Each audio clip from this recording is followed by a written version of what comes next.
Good evening and welcome to our regular meeting of council. This April 29th, moved by Deputy Mayor Lang, seconded by Councillor McDonnell. Be resolved that the April 29th, 2025 council meeting with the Township of South Glengarry now be opened at 6:31 p.m. All those in favor? Carried. If we could please rise to sing the national anthem.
Are there any disclosures of pecuniary interest?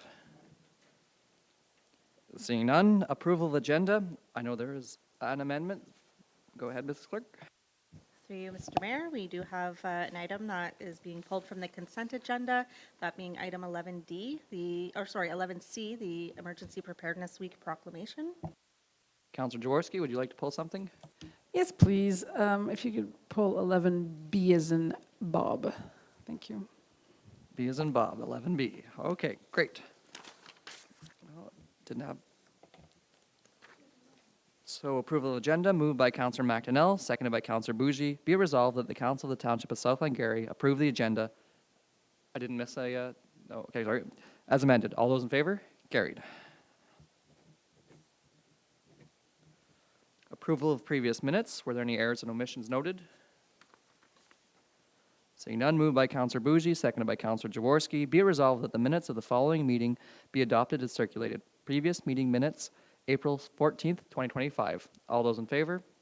Carried.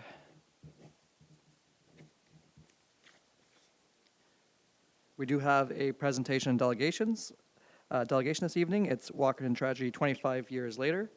Ms. McDonald.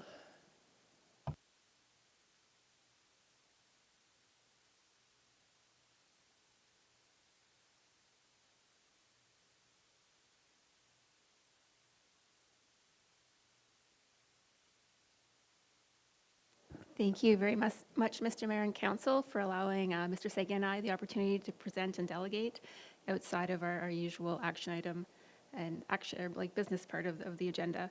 So it has been this May, which is coming up in 3 days, the 25th anniversary of the Walkerton tragedy, which was a incredibly impactful, tragic event in Ontario that changed how the province looked at water treatment.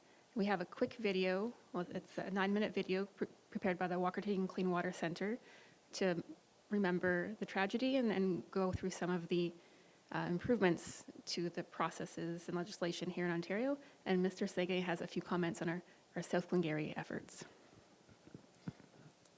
Thank you, Ms. McDonald. And as she mentioned, there's been a lot of changes since Walkerton, as the video is going to show in a minute here. But the biggest item that I take away from the video and what we do at South Glengarry is the new approach, right? So the multi-barrier approach for safety for our drinking water system. So it's not just one thing to do, like treat the water, but we have to monitor it. And in the monitoring process, we have a multi-barrier approach that we look at. So even if one barrier fails, that's where the other barriers come into effect to make sure that we catch that failure, as well as the more barriers we have leading into the safe drinking water, the less the risk for our not staff, but for our community. So as Sarah mentioned, it's a 9-minute video, so if we could hit play, that'd be awesome. Thank you. 2025 marks the 25th anniversary of the Walkerton waterborne disease outbreak. This anniversary observes a moment in history that should never have happened but led to sweeping changes for Ontario's drinking water industry to prevent tragedies like Walkerton from happening again. Seasoned operators are familiar with the perfect storm of events that led to the tragedy. As time has passed and a new generation of drinking water operators enters the workforce, it is imperative that we continue to remember this event to remain vigilant in our commitment to providing Ontarians with safe drinking water. Walkerton's water supply consisted of 3 wells, wells number 5, 6, and 7.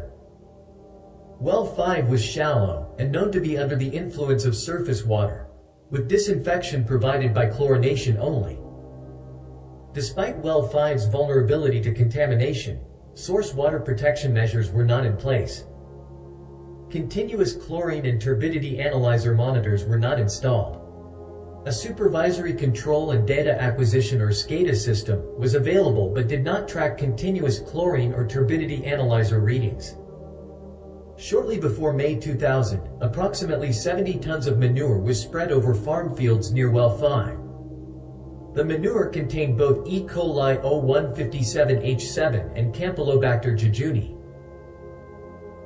Walkerton experienced unusually heavy rainfall during the second weekend of May, resulting in extensive flooding and posing threats to the water supply. Runoff from an unusually heavy rainfall swept the bacteria in the manure from the fields down toward the soil and fractured bedrock around well 5 and eventually into the source water that became heavily contaminated by bacteria from the cattle manure.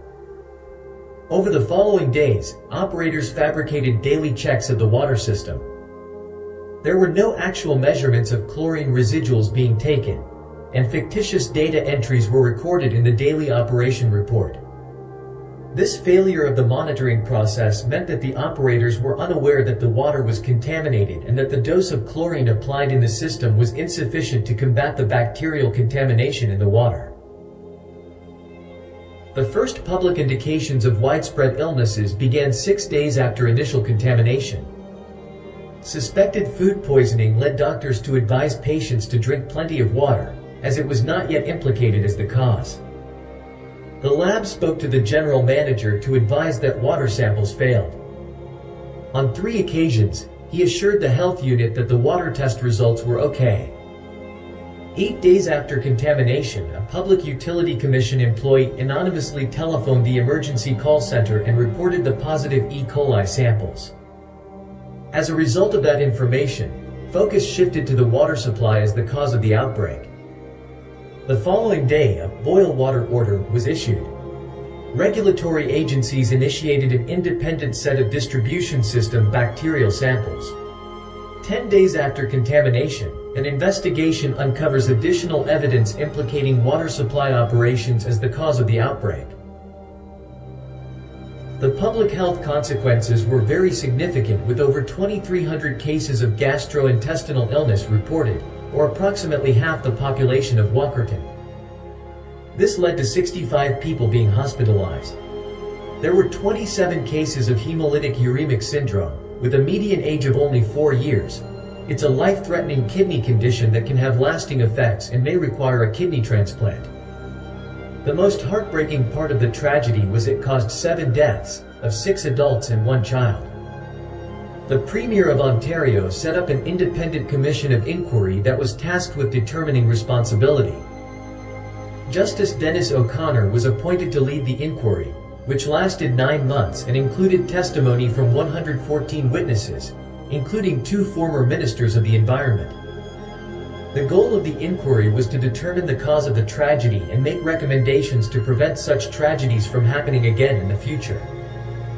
The inquiry looked into the causes of the outbreak and exposed some of the following. Well 5 was commissioned in 1978 and was found to be contaminated during the initial and subsequent testing.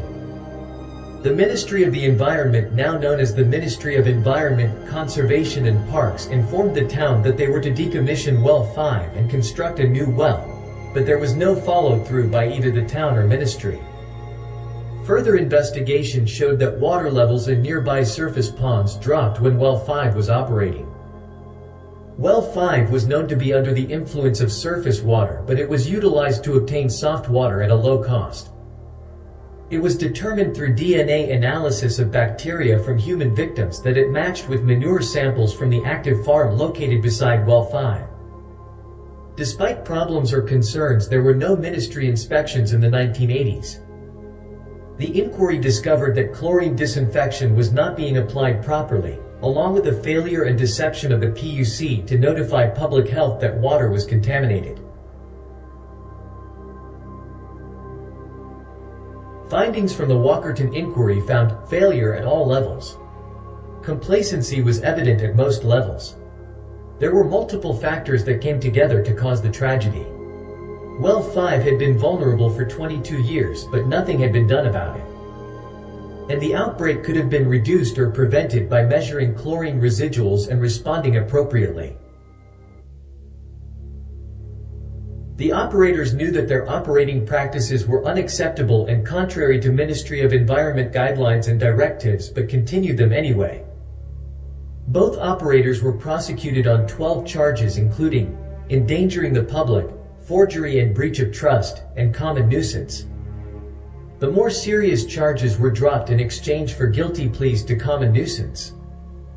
Both operators were convicted and sentenced. Stan Coble was sentenced to 1 year in jail, released after 4 months, and Frank Coble received 9 months of house arrest and 200 hours of community service. The Walkerton waterborne disease outbreak remains a key case study in the water industry. The inquiry that followed led to sweeping changes, including regulations that apply directly to operators. In response to the inquiry recommendations, the entire framework of Ontario's water industry was forever changed to ensure that proper systems are in place to prevent the Walkerton tragedy from happening again. Findings from the inquiry were released in 2 reports. The majority of the 28 recommendations from Part 1 and the 93 recommendations from Part 2 have been implemented.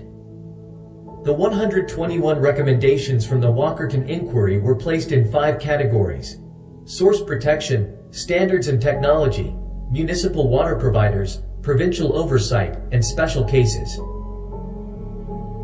As a response to the recommendations brought forward from the inquiry, this will be a summary that outlines many of the acts, regulations, along with other implementations put in place that now safeguard Ontario's drinking water.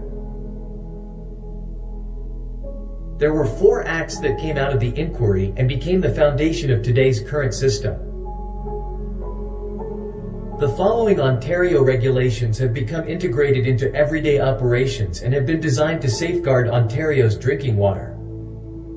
Other changes that were implemented include certification and training requirements, design guidelines, financial plans, a new chief inspector position, annual inspections, annual reports, a drinking water quality management standard, and accreditation. There were also implemented changes to renewals for specific permits and licenses. Over time, some of these acts or regulations may be replaced or revoked, but they have played an important role in ensuring an ever-improving system to safeguard drinking water now and into the future. This tragedy and the recommendations brought forward through the inquiry have completely changed Ontario's water industry, and this is why you are here today. Anyone with defined roles and responsibilities in protecting public drinking water must focus on prevention, diligence, and accountability.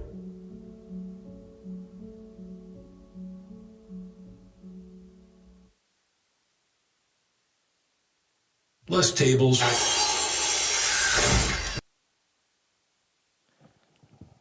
Should have bought YouTube Premium and get away from those ads, eh?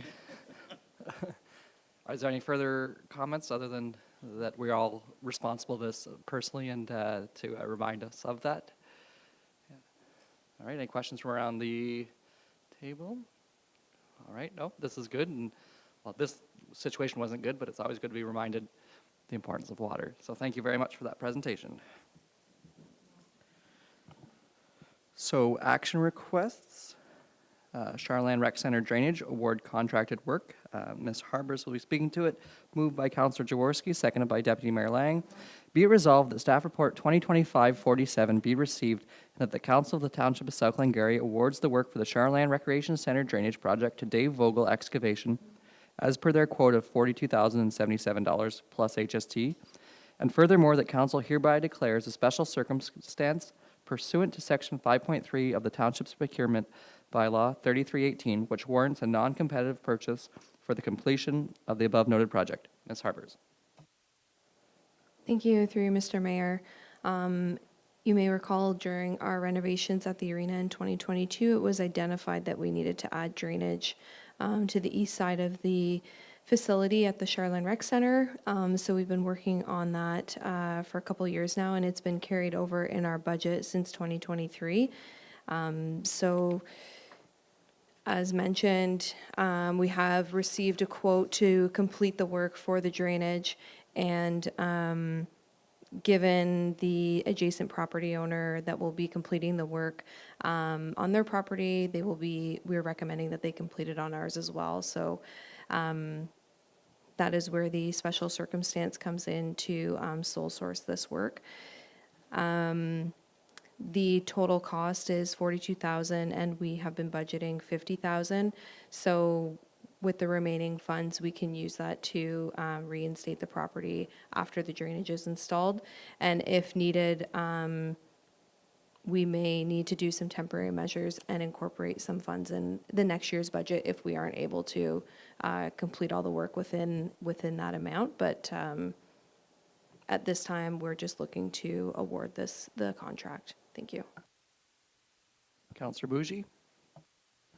Thank you, and through you, Mr. Mayor, thank you, Ms. Harbers, for the report. And I can see, special circumstances being that it is an abutting landowner and that he's able to actually complete the work.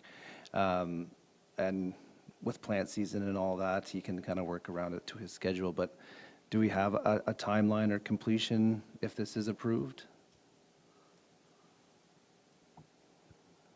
I don't have an exact timeline right now, but you are correct. It is to try to work around their planting season. It's possible that they may end up completing their portion of the work prior to planting so that we can then complete our side when it works for us as well. Just we don't want to complete it when we're in the season where the Zamboni is coming in out of the arena, because it's going to go right behind the arena. So to say I don't have an exact timeline right now, but it may be in two different parts. Like it may be not all done at the same time. All right. Councillor Jaworski. Thank you, through you, Mayor McDonald. Thank you very much, Ms. Harbers, for bringing this forward. My recollection is that we use like this option in procurement very seldomly, which I think is a good thing, and because that we don't rely on this sort of thing, and I think this is a very unique situation that it does make sense to use like this, but an exemption clause to ensure that it is done properly and in a win-win to ensure that the drainage works well for us and doesn't impede the drainage of the neighbor. So thank you. All right, seeing no further questions, all those in favor? Carried.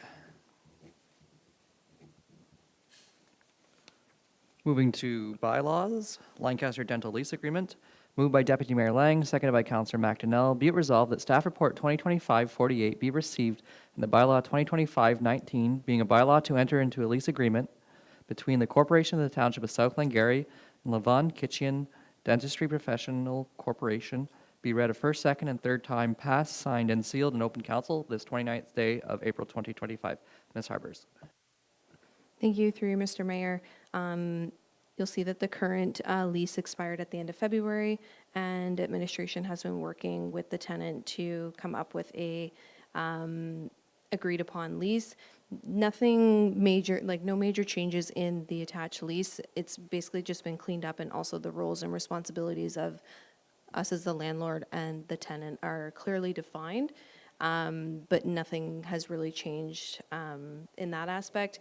You will see that the rate has increased, which the tenant has agreed to those rates, and it is to help with offsetting costs that will be required of this building in the next 10 years. Thank you. Are there any questions from around the table? Councillor Jaworski? Thank you, through you, Mayor McDonald. Ms. Harbers, thanks so much for bringing this forward. I know it's been a line item that I've had a question about for quite some time. When you mentioned that the lease agreement has been, there's very few changes, but it's been cleaned up, does that mean that we get, and I should have asked this question earlier, but we have had legal advice in terms of how the lease is set up now? Correct. We did have legal counsel review it, and we tried to streamline it with other leases that we have so that we are being consistent. All right, thank you. Are there any further questions? All those in favor of the motion as read? Carried.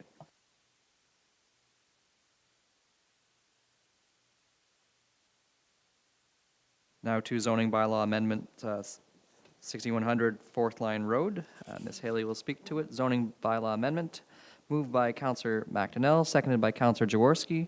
Be resolved that staff report 2025-49 be received, and that bylaw 2025-20 being a bylaw to amend bylaw 3809 to rezone the lot legally described as part of lots 10 and 11, concession 1, being parts 2 to 5 on registered plan 14R 6199 in the geographic township of Lancaster, now in the township of South Glengarry, county of Glengarry, located at 6100 Fourth Line Road, from highway commercial CH to light industrial exception 4 ML4, be read a first, second, and third time, passed, signed, and sealed in open council this 29th day of April 2025. Ms. Haley. Thank you, Mr. Mayor. As you indicated, this parcel of property is located partially on 6100 Fourth Line Road. So the purpose of the application is to look at rezoning the subject property from highway commercial to light industrial exception 4, and I'll explain those details in a few minutes. The subject property is located on County Road 23 or Fourth Line Road. It's approximately 16 acres in size. It's currently partially developed with a smaller gas station, which is proposed to be severed, and there's a proposed new development consisting of a warehouse distribution center, transportation terminal, and truck maintenance shop. The entire square footage of the structures proposed on this site is a little over 70,000 square feet. So you'll see in the staff report, I provide a lot of detail on how the proposed amendment conforms to the planning policy framework. I'm not going to get into all of those details, as I'm sure you can reference my report if you need to. I'm going to jump to the public consultation portion of this presentation. So as you know, when we receive a zoning bylaw amendment application, we need to circulate the abutting property owners with 120 meters, as well as applicable agencies. So we had a few agencies involved in this parcel. So we had the Ministry of Transportation, the United Counties of Stormont, Dundas, and Glengarry, and the Raisin Region Conservation Authority, because of the proximity to Sutherland Creek. On Monday, April 14th at 6:30 p.m., we had a public meeting discussing this development. There were 7 members of the public in attendance. Only 3 members of the public spoke to the application. One member of the public expressed concern regarding existing traffic and possible conflicts or existing conflicts on site. Another member of the public sought clarification as to who pays for development such as this, and the other member of the public asked about if an environmental impact study was completed, which it was. During the consultation process, as much as we received comments from 3 members of the public, we have not received any letters of objection for this proposed development. This development was circulated to the Ministry of Transportation. We've actually worked with the Ministry of Transportation probably 2 years on this project before I received an application. So they weren't surprised by anything that was submitted to them, and they have no concerns with the proposed development at this stage. and they are looking forward to seeing the site plan control process if it's approved, and they will provide much more detailed comments at that stage. So very similar to the Raisin Region Conservation Authority and the United Counties of SD&G, they too do not object to this proposed amendment and look forward to working with the applicant at the site plan control stage if it's approved. As you're aware, we are required to make a decision within 90 days. If council makes a decision this evening, a decision will be made on day 55, and that will allow this property to then become light industrial exception 4 to reduce that interior side yard setback from 6 meters to 1.85 meters. And as you see in the report, administration is recommending it to be approved. Thank you. Thank you, Ms. Haley. Are there any comments from around the table? Councillor Jaworski. Thank you, through you, Mayor McDonald. Ms. Haley, thank you very much for the report. Quick question in terms of the comments that were provided by the public, specifically about the traffic or access issues. Just wondering if those would lead or have led to any changes in, either changes in the project and how it's moving forward, or is that maybe more entirely in the hands of the counties? Thanks. Through you, Mr. Mayor, and thank you for that question. So the answer to that question is no, not at this time, because the purpose of the zoning amendment is to establish what type of uses can occur on that parcel of property. That being said, the property owner and their engineering firms have done a lot of work on this site in order to be able to satisfy the Ministry of Transportation's requirements and concerns in advance of a zoning amendment application, as well as the United Counties. There has been a traffic study completed. That traffic study is being reviewed by the United Counties as well as the Ministry of Transportation. I would like to think that because of the requirement of the traffic study, the review by qualified individuals from both of those agencies, as well as the engineering firm that works for the township, if and when we get to site plan control stage, I would like to think that there's either going to be, agreement on that traffic study, and if there is an agreement during that process, there's opportunity to have subsequent submissions to ensure that the study reflects the proposed development, and if there's potential conflicts for traffic, then their site would be redesigned to avoid those conflicts that would come out through that peer review. So I'm not worried about the traffic as of yet. I'm certainly very respectful of the comments that have come forward because I think they're very valid. But we understand through MTO that this is an underutilized interchange, and that through their requirements and through the traffic study, hopefully improvements can be made on how the traffic maneuvers in that location. Thank you.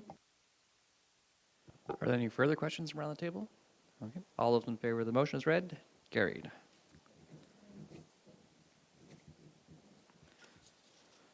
Moving to transfer payment agreement, fire protection grants additional funds, presented by Mr. Robertson, moved by Councillor Jaworski, seconded by Councillor Bougie. Be it resolved that staff report 2025-50 be received and that bylaw 2025-21, being a bylaw to enter into an agreement with His Majesty the King in right of Ontario as represented by the Solicitor General, be read a first, second, and third time, passed, signed, and sealed on this 29th day of April 2025, and furthermore, that the mayor and clerk be authorized to sign all applicable documents.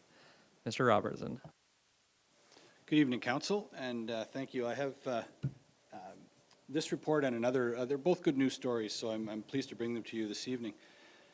In last year, it was announced the fire protection grant in Ontario, where the provincial government shared a 3-year, $30 million program to provide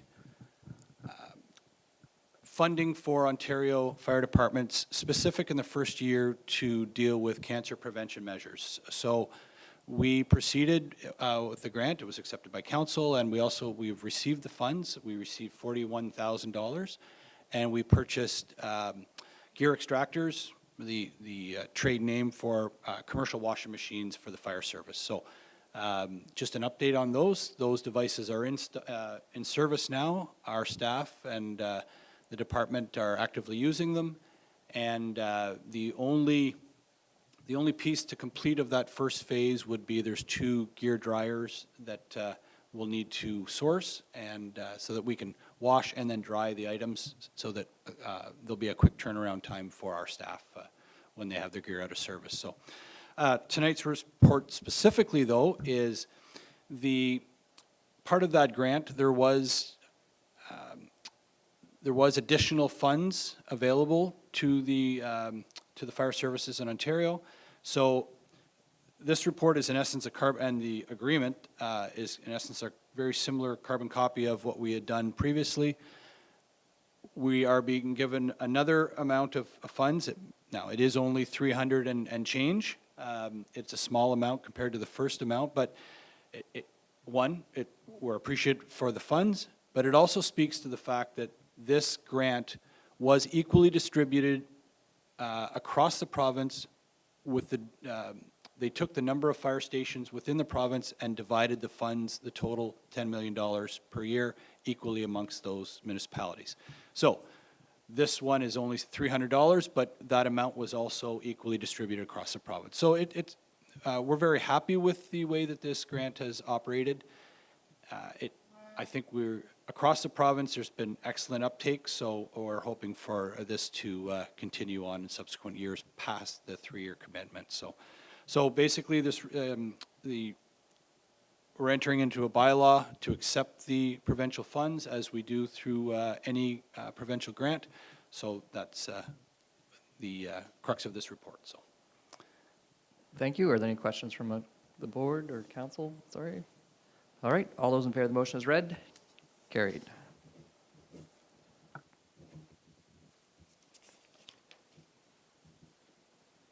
Key information report. I believe you're up, Mr. Robertson. Fire Services Regional Collaboration Initiatives. all right. Thank you again, Council.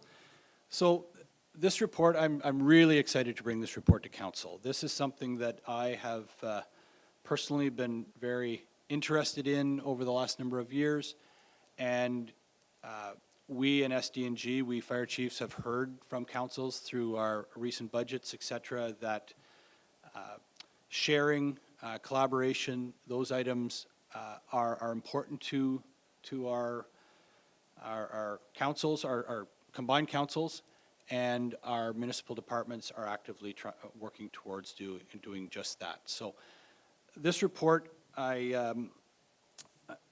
it's about existing partnerships and expanding those partnerships. So I'd also like to take a moment, if I may, just to introduce, just behind me, we're lucky tonight to have 2 of the SDNG fire chiefs. We have Nancy Ann Gauthier, the fire chief for Township of North Stormont, and we have Craig Raystrick, the fire chief for the town North Dundas. So we're going to have Jeremy Eldred Hughes here from South Dundas tonight, but this afternoon with the storms coming through have been a very, very busy afternoon across SDNG, and we've all had quite busy days, so he's occupied with other incidents. So, and these folks have incidents on the go at the same time right now, so I appreciate their coming to support, and we're actually this will be our 3rd of 4 presentations that we're doing to 4 of the municipalities, where as a group we're approaching councils just to express our excitement about these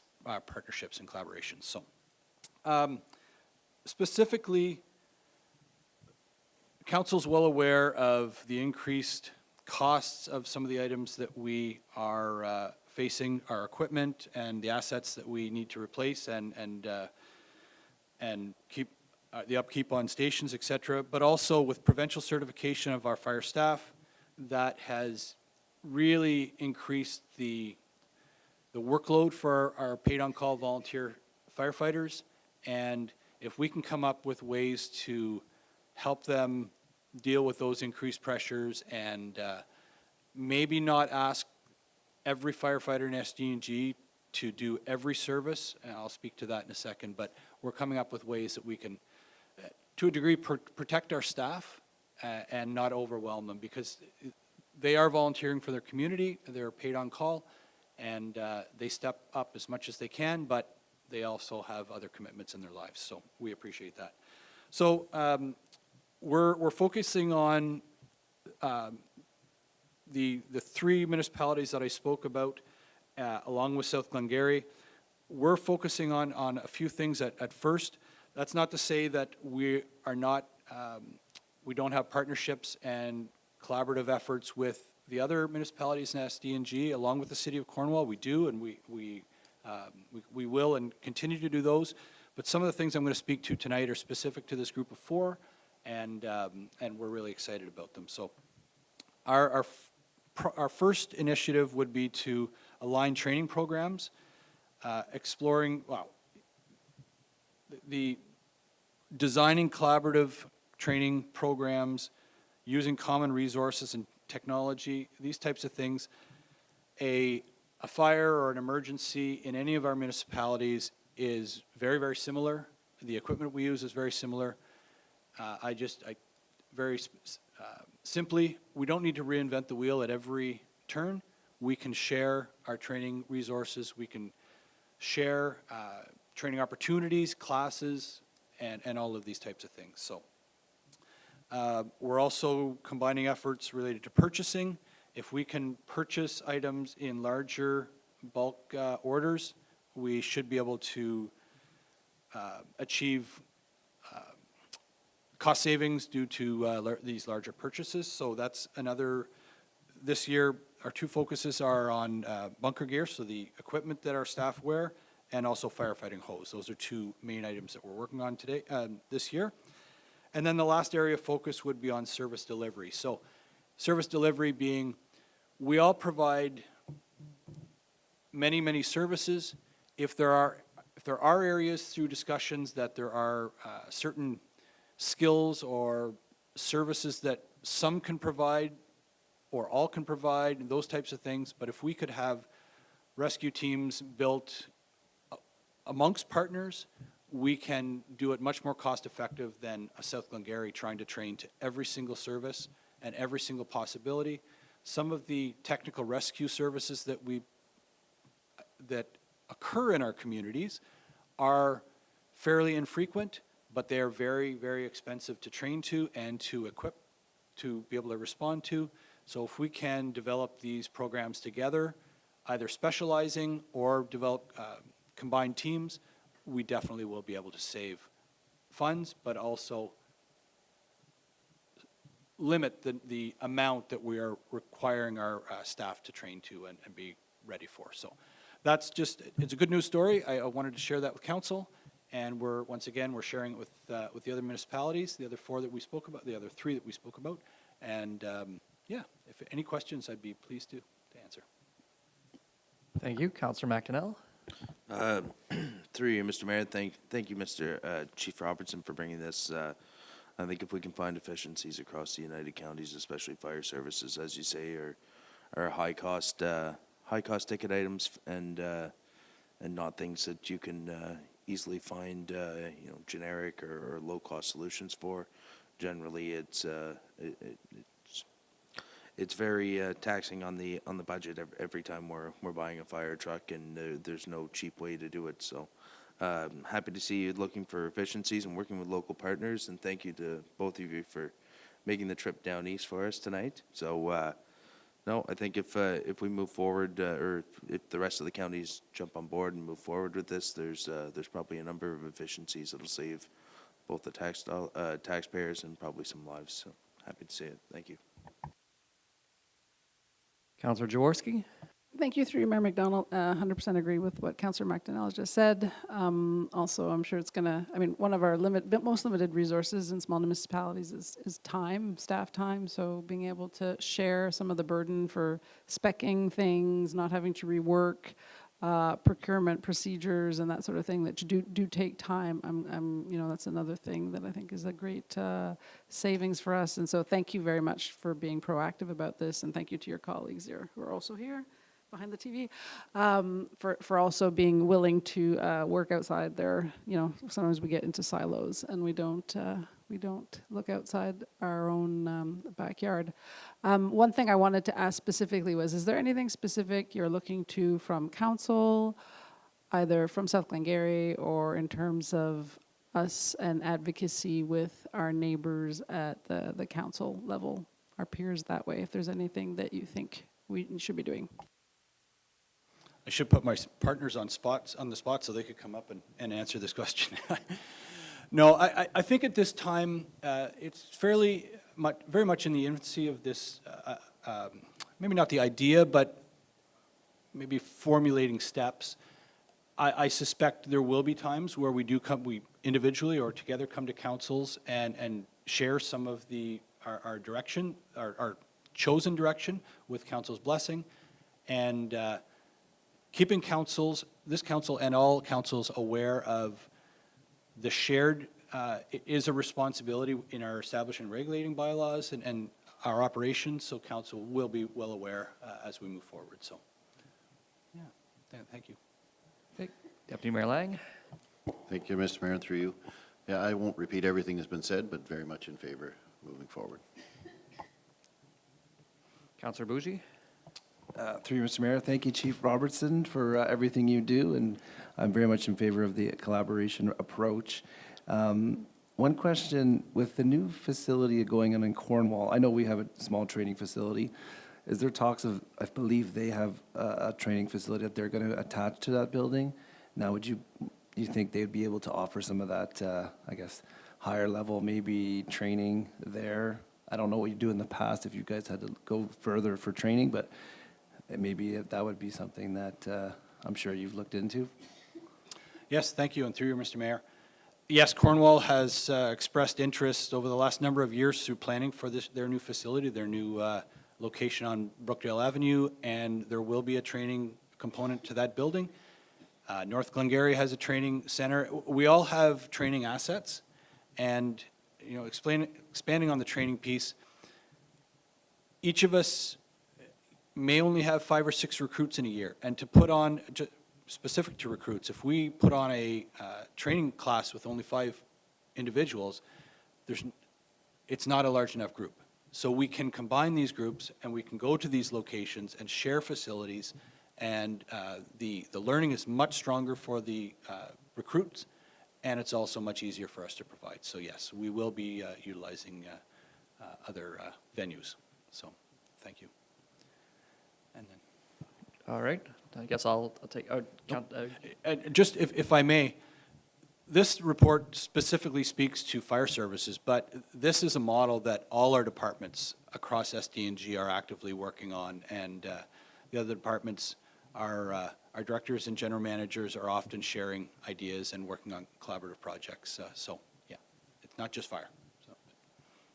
Yeah, to jump on that, there was a presentation at County Council that showed some of the integration of the roads department. So if we can get there with fire services, that'd be wonderful. Because as you may or may not know, I've mentioned it a few times. Fire Chief Robertson did prepare a little report, and it said the ways you can integrate. Because a big question sometimes comes up that like standardization, right? So if South Glengarry buys the Cadillac, and we're standardizing, does say North Stormont, can they match that thing? But it doesn't have to be done that way. You can spec different vehicles and like have one thing. So like I look forward to the fruits of these efforts, because it's I think one obviously we all believe in, and if after the fact, Councilor Jaworski's question, if we need to politic anybody, let me know. We're glad to do it. We can help ourselves and them save money, and it's nice to see our kitty corner neighbor in North Stormont here. So thank you very much, and I've worked with Craig in the past, so nice to you too, and thank you for this report. Okay, we'll move to consent agenda. There were 2 items to be pulled. 11B, Quarter 1 departmental update. Councilor Jaworski. Thank you, Mayor McDonald. I'm just going to pull it up. Yeah, contract for the fire is extremely long in our package here. Just grab it. Sorry. I mean, as always, I like to bring attention to the quarterly reports, because I think there is some really excellent information in it, obviously for council's consumption, but also for the general public. Things that, put statistics around what the different departments are doing, things that, sometimes we may forget. I mean, for example, when we were just talking about fire, just, the stats on the response times, or I mean, sorry, the calls, oftentimes if people don't think, if they haven't heard that there's been a fire, they don't think the fire service is doing any, I mean, is doing as much as they realize. So I think having those statistics out there in the public, I think is very important. And so I like to always bring attention to those. I think the format the newer format that we have is going well. One request I would make is for when lists of work are kind of included, that they could be like prioritized, or the items that are the most important or unusual be moved to the top, since some of the items I think are sort of points that are kind of repeated from quarter to quarter, and sort of more of a base business type of situation.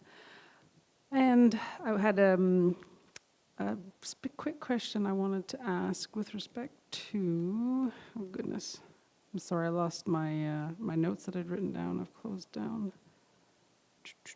I might have to follow up at another time with those. So my apologies. Apologies, Mayor, that I don't have the specific question I want to get to. No, that's something my father and I talk about a lot. There's always so many questions. Remembering it at the right time sometimes is tough, and especially when your notes go down.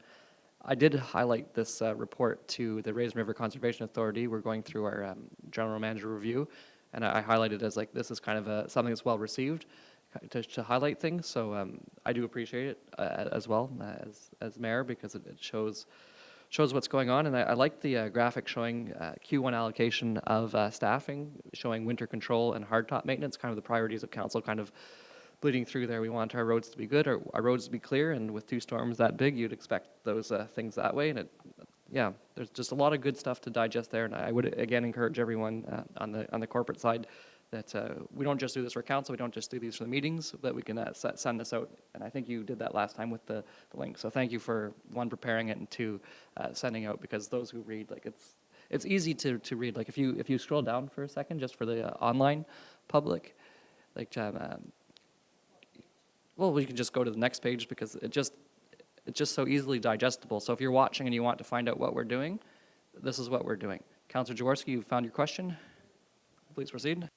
Sorry, thanks so much. Speaking,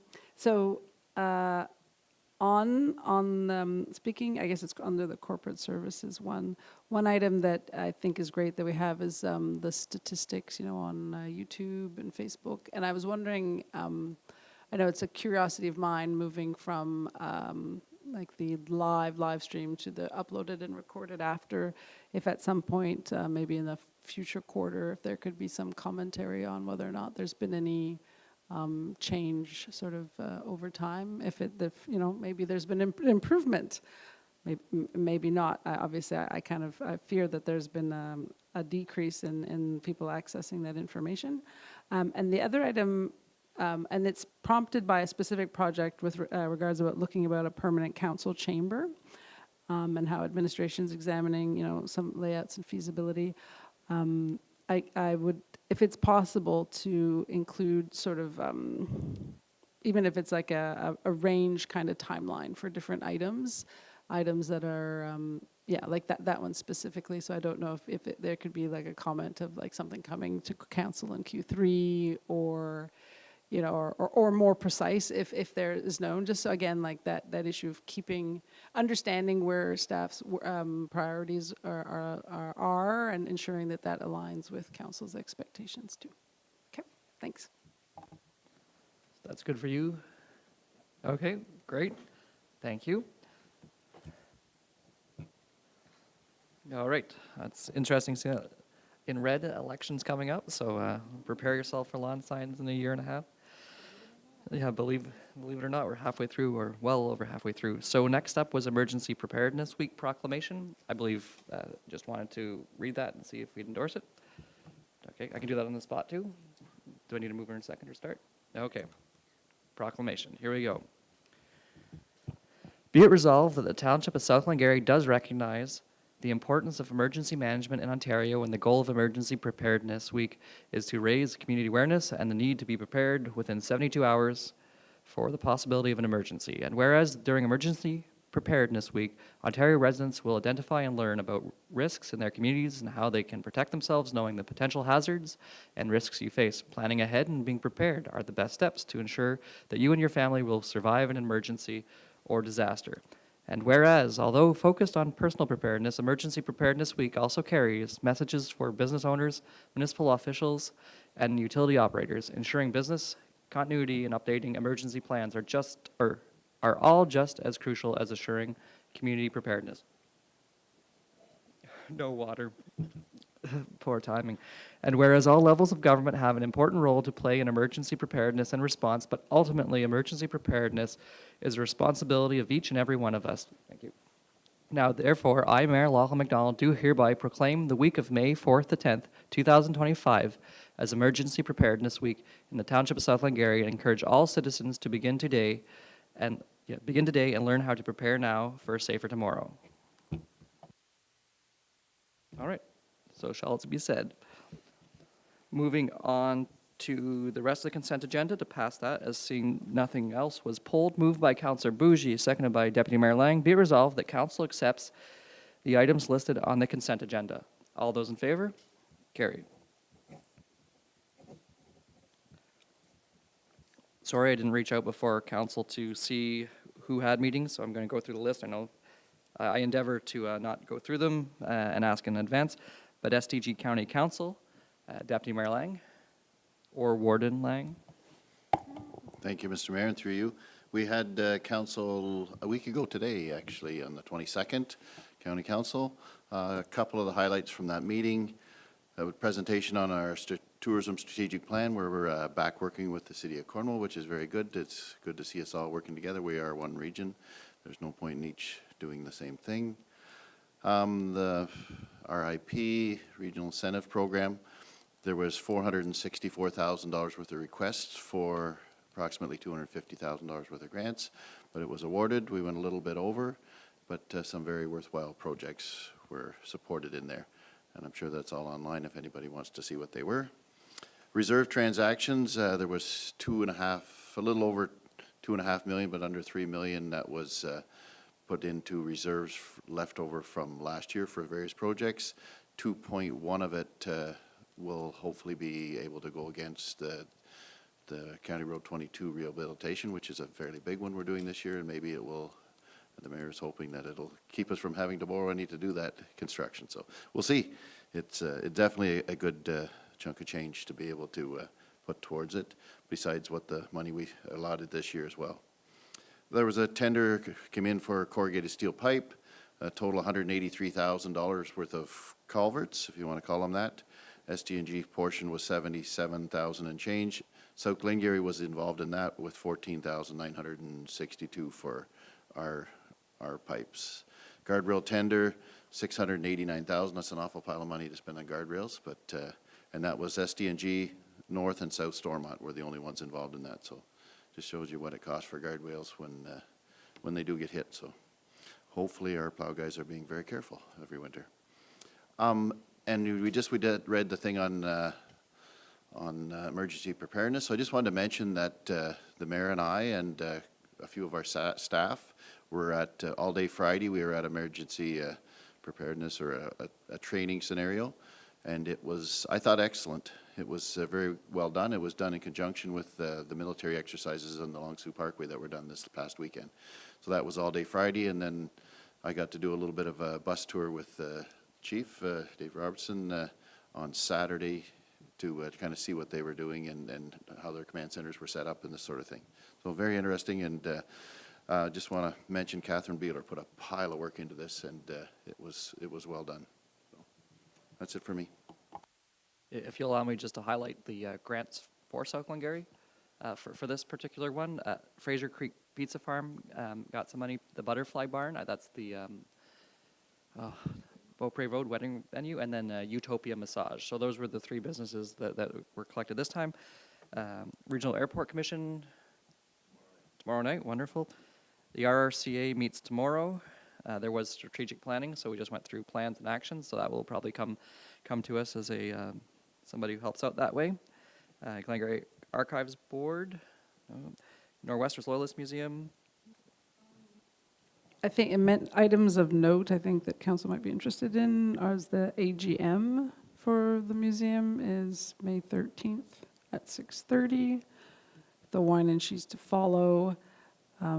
Also, I gather it's all sold out, but I'm hoping that some other members of council signed up for the Glengarry Rambles bus tour.